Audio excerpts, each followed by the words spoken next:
What's up, guys and gals? Welcome to Vintage Weights PGH. This is Rob, and this is my Jackson Barbell second generation weight set. In this video, I'm going to get into how I got this weight set, what exactly it is. I'll talk about the characteristics of the weight plates and the barbell that's sitting behind me. I'll talk about the restoration of it. This is the finished product, believe it or not, in my restoration efforts. So this might not be like the best restoration video if you're looking to make something look brand new or shiny. When it comes to the history of this weight plate, I'll also get into Andy Jackson's history, what he was up to when he made these weights.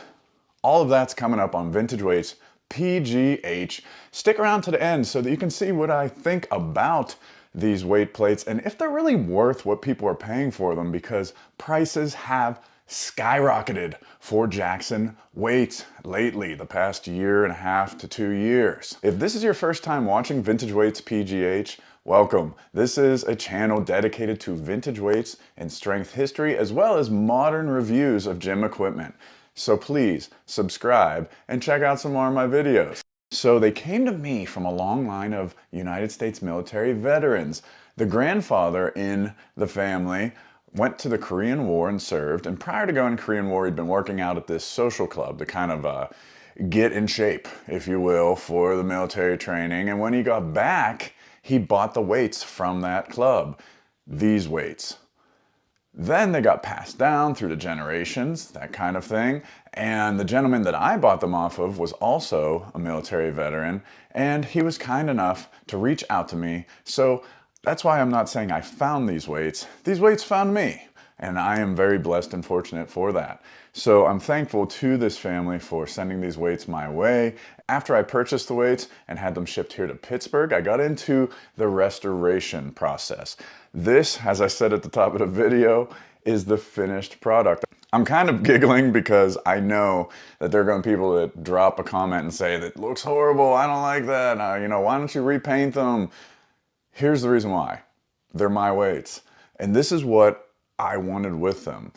What I always suggest with older valuable weights that have rust on them is to go with oxalic acid, because then it gives you different avenues to choose from after the process.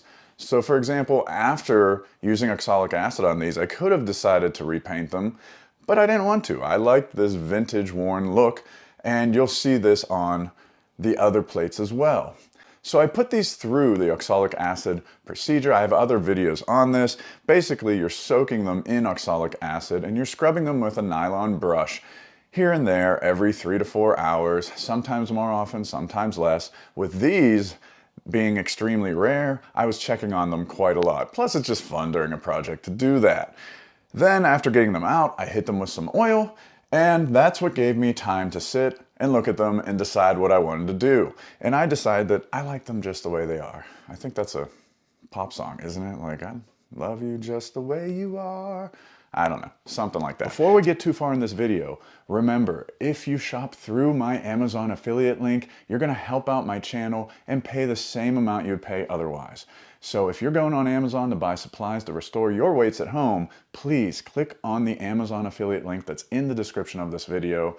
And you can buy anything, really. You can buy a new couch on Amazon, and if you buy it through my affiliate link, it's gonna help out my channel. So what are these? Well, these are Generation 2. And if you don't know what that means, basically, when a company puts out its product for the first time, that's Generation 1, and then as they tweak and they kind of change it, modify it over the years, that's another generation and another generation. You know, you see this with modern companies with a V2, for example, version 2 of something. It's what's got me worried with the Voltras, because it's Voltra 1. Like, oh geez, when's Voltra 2 coming out? Prior to World War II, Andy Jackson started making weights. It was like a little side hustle. He was doing all kinds of stuff. He was a professional wrestler for a while. In any case, the Generation 1 Andy Jackson weights didn't have these flanges on it, this cross hub. It was just a round center hub. Post World War II, when he came back, he changed some of that. So he put on these flanges and made this classic cross hub and started making the Generation 2 Jackson weight plates. By the way, while Andy was gone for the war, his father was kind of fulfilling some orders and things like that via mail order until he just ran out of stock. And then when he got back from the war, Andy couldn't find any jobs as a machinist at the time. So that's part of the inspiration why he may have started full-time with making his weight plates and his barbells. And then things really skyrocketed for Andy in terms of weight sales, and he was pleased to see mail orders coming in from all over the world. Going forward from here, Generation 3, he started putting in lead pockets to try to balance out the weight even more. Let me show you one of those. So on this Generation 3 casting on my 1A set, you can see these lead pockets. Those are just little receptacles for lead where he would put lead in to add weight to the weight plate and bring it up to tolerance. This is a time before vintage gains existed. Nowadays, if you want to calibrate your own weights at home, you don't need lead pockets. You can use vintage gains. These pieces of US steel with magnets on the back are easy to slap onto your weights and add weight in fractional increments of 1/2 pound and 1/4 pound to bring your weights up to their desired weight. You can find vintage gains at microgains.com in the link in the description. And by the way, if you shop for any modern gym equipment through the links in the description of my video, my affiliate links, you can really help out the channel. It earns me a little bit of a commission and it's the same price to you. You can even use code VINTAGE at a lot of different companies to save even more money for yourself, and it still helps out the channel. The 35s in this set are very similar to the 45s, and I love the big chunky lettering on both the 45s and the 35s. The cross hub is just an iconic thing. It's been utilized by other weight companies. It's to stabilize and, reinforce the plate from cracking. That was the purpose. But I just I don't know, it's just so cool compared to other plates that have the full spoke.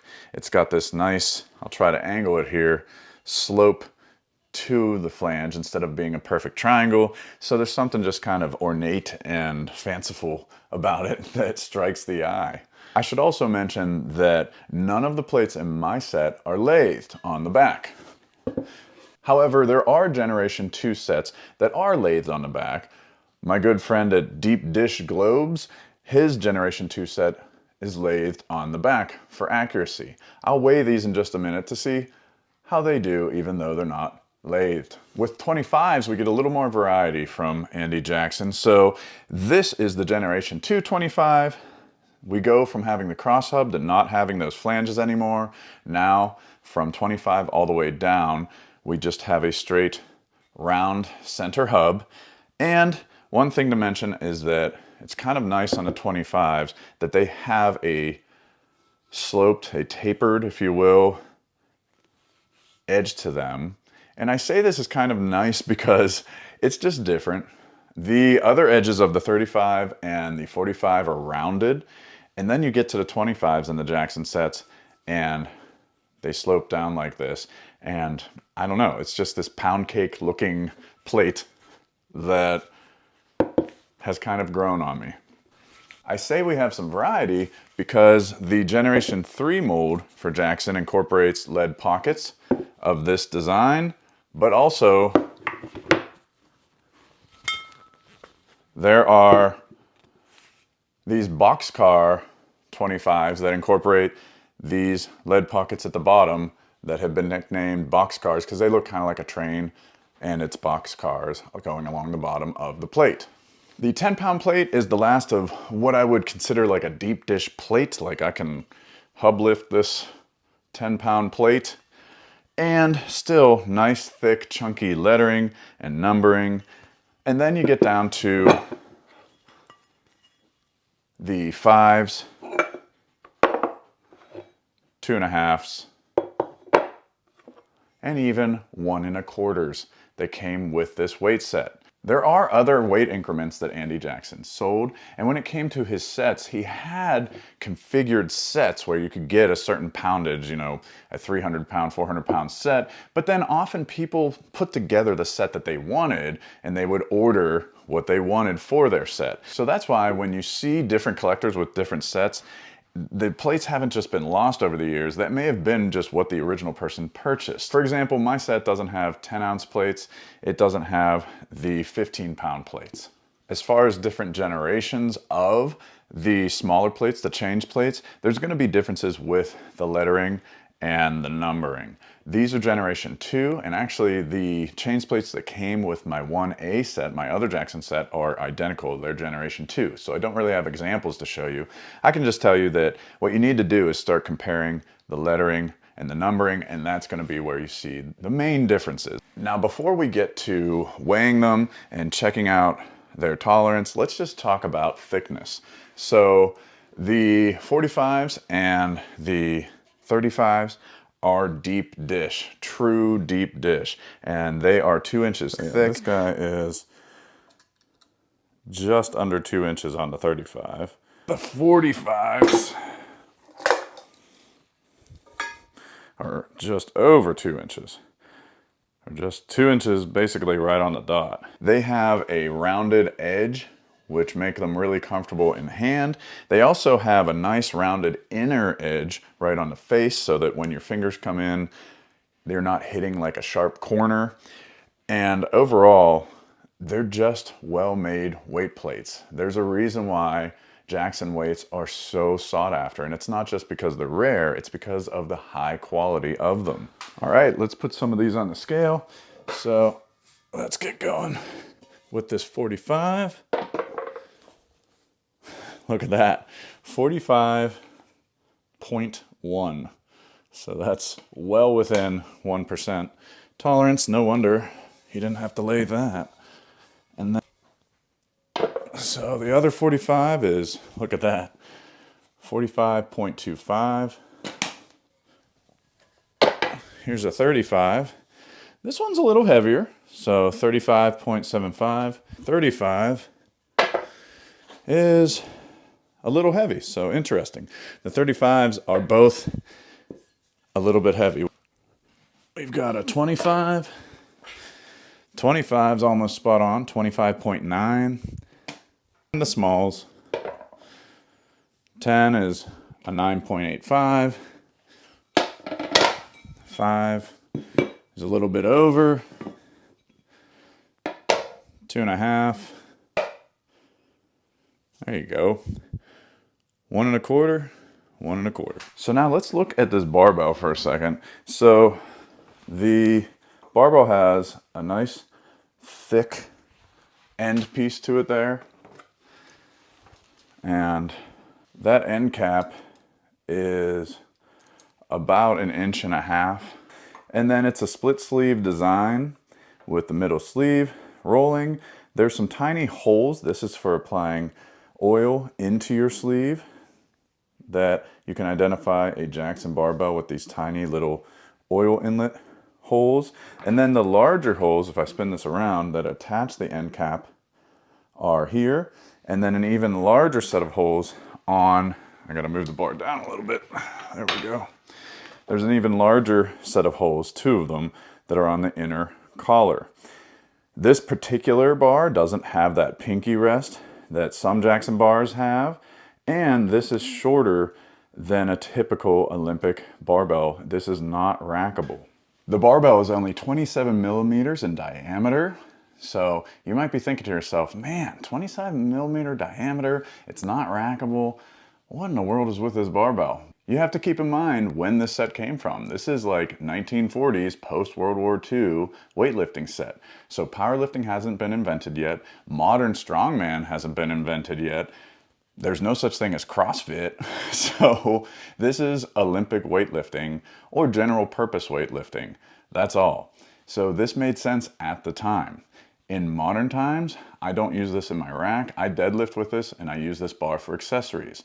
This bar also came with something kind of peculiar, these donuts, which I know these are original to the bar because not only does the patina match up, but also the little screws that go in here are identical to the screws on the collar of the bar. Why did these little donuts come with the bar instead of full spin lock collars? Well, because this was probably like a lesser, an economy, if you will, version for the Andy Jackson weightlifting set. Does that make it any less valuable today? Well, I mean, clearly these little donuts are less valuable than spin lock collars, and push come to shove, a Generation 2 weight set that's lathed is probably more desirable than one that is not lathed. But is this anything I'm going to throw out in the trash? No, not at all. We'll get to exactly how rare these are in just a little bit. But first, as far as these collars, I do really like them. I think they're just kind of an oddity. I haven't seen anyone else with a Jackson Barbell and these donut collars. So I'm not saying that they're, more valuable than spin lock collars. They're not. But they're just fun. I think they're just kind of like a cool, weird piece of strength history to have this economy version where it's just this single donut that goes on the end with a bolt. Now back to Jackson history overall. Jackson moves on to the Generation 3 weight plates, and then he puts out other weight sets. So the number 1 set was his Olympic set, and 1A were the lathed version, the highest quality of that Olympic set. But there's a number 4 set, number 5 set, there's the standard set, you name it. So if you want to learn more about Jackson Barbell, check out some of the videos that I link at the end of this video, including an interview with a gentleman that owned Jackson Barbell after Andy Jackson retired. As far as these weights and what they're worth, if you've been watching my videos, you know that I stopped giving exact dollar valuations. So instead, I have this rating system in terms of collectability, and these are the highest level. These are extremely collectible. So to give you a price comparison in terms of things, if you're starting to get knowledgeable of vintage weights, there are York deep dish that are on the lower end of extremely collectible, in my opinion, and these are at least as much as valuable as York deep dish. Multiply that and you're gonna get in the ballpark, probably more so with different variations of Jackson Barbell weight plates. So for example, these are Generation 2. You just don't see these.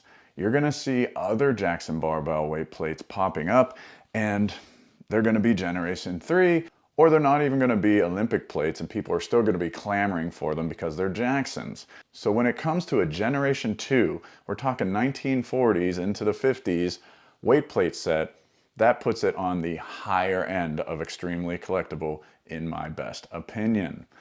As far as cleaning these up, these are exactly the way I want them. I want them to look like old weights. I have other weights that I have completely restored, and there's other weights that when I use oxalic acid, the paint is in way better condition than these.